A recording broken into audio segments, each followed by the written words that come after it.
If I were to do anything, here's where I'd be. I have a friend, long time has died for he's ancient alley toward Maryland's so I'm hearing a lot about that idea. he loves it. I do Nikon. I got a 500 and an 800. Just because that's what I keep hearing. You know, Sony, it's become the new kid on the block. Yes.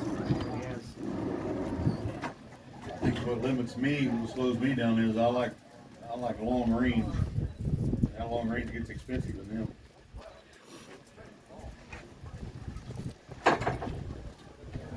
See if I'm cheap.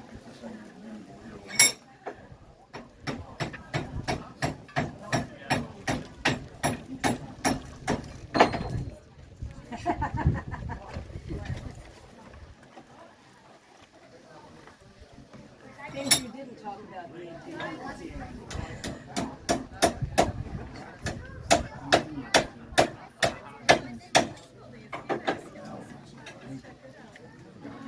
And sir, what are you making? Well, that was going to be a surprise here in a minute, but I've got a little piece of half-inch bar stock split.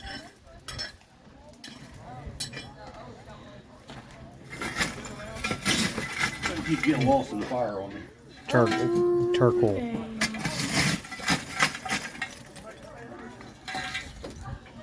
A couple good hammers here, and the concept should come into play.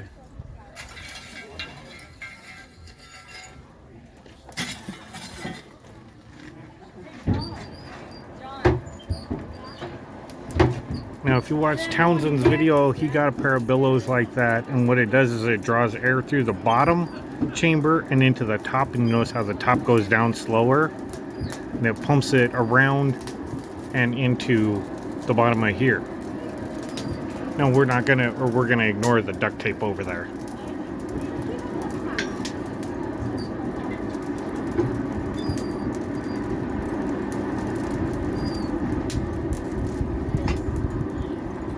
But there's actually, what it does is it lifts the door on the inside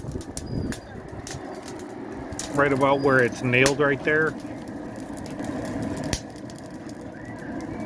Right about there, there's a bottom board, and there's a flap inside that lifts up, lets the air in, and it fills the chamber.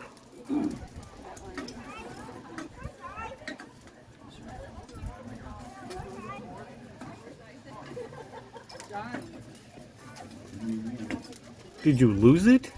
Yeah, it's small. It falls right in the bottom of that pot. Oh. That coal, that charcoal worked up. We finally found it. Ooh, look at how hot that thing is. It all looks the same too. Yeah.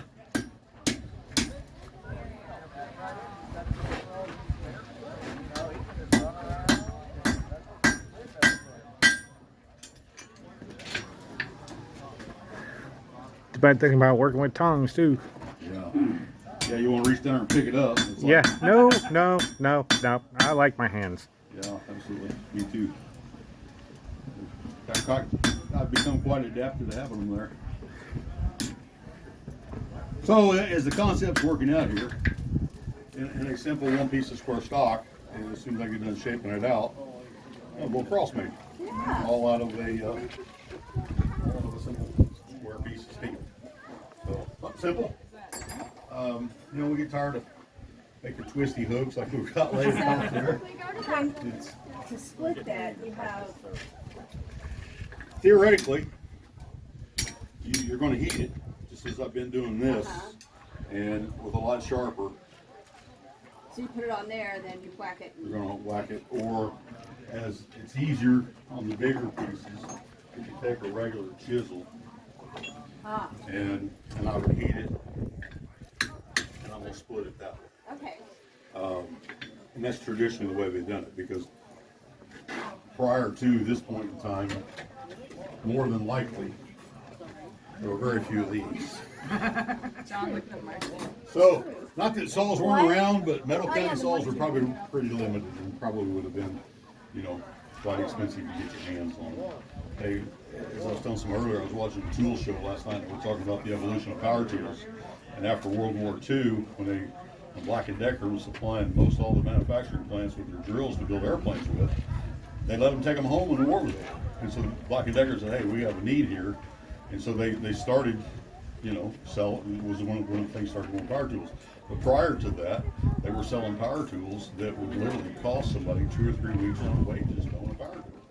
So, you know, very limited in quality, very expensive to build, and to have something like that, you know, as simple as it is, probably wasn't there.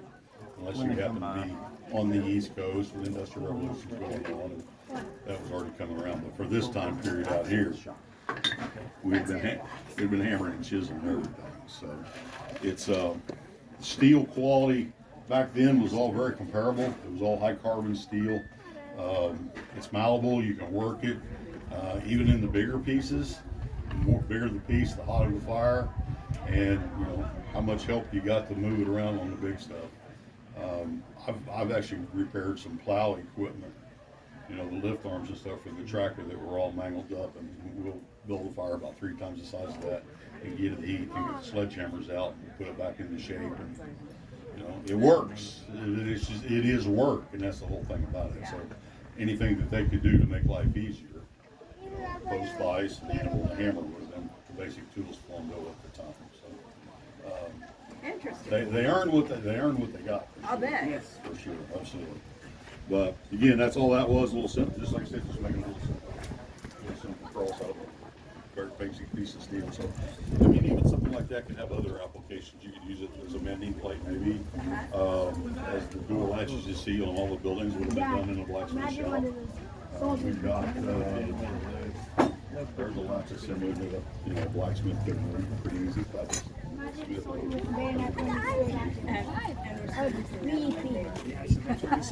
Oh, absolutely, yeah. I mean, it's If it works, it works. and you walk into Home Depot and that's in brass now, and it's about $138. You know, so, and it looks almost like that. Exactly. Yeah. So it's a pretty simple deal. So, but some of the projects is pretty time consuming, and where you get into. I made a crane for one of the fireplaces, and stuck in one of these buildings. And I've got about 3 days worth of work in it. Trying to get it hammered to shape and get it punched and riveted together and get it like you want. And hinges and all that have been handmade, and so it gets time consuming. So it's one reason why we don't have a lot of big projects going on for everybody to come by. It's just some people like to see a completed project. We complete something like that or like that. Get the idea. It's a pretty simple process. It is amazing as simple as it is.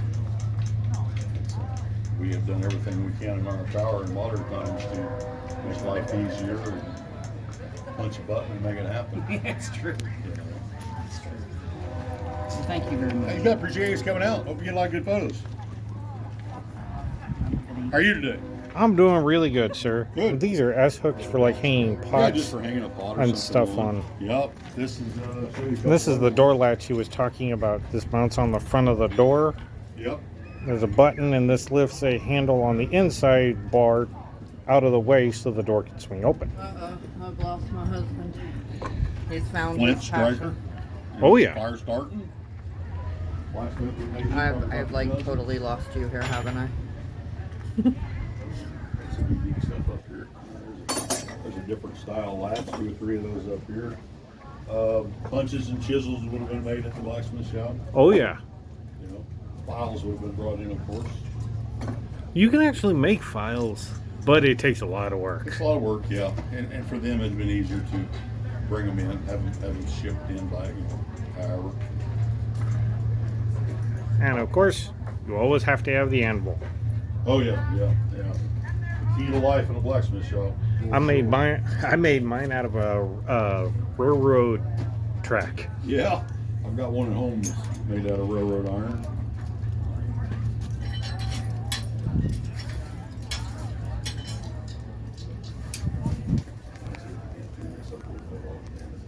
Thank you, sir.